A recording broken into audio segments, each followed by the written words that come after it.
С препятствиями, которые почти 30 лет проводятся в небольшом городке Вулвергэмптон в центральной Англии. Гонка крутых парней вполне оправдывает название.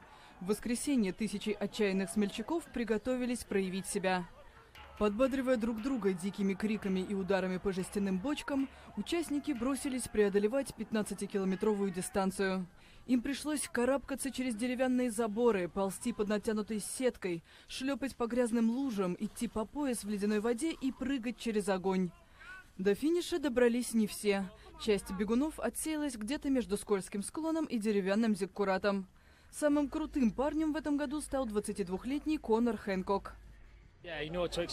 Ты хорошо знаешь, на что идешь. Надо просто правильно экипироваться и настроиться. Был там один парень. Вот он был действительно крут. Я всю дорогу за ним следил, но был уверен, я в конце концов его обойду. Гонка крутых парней проходит в Вулвергэмптоне ежегодно с 1987-го. Собранные деньги направляют в приют для старых и больных лошадей.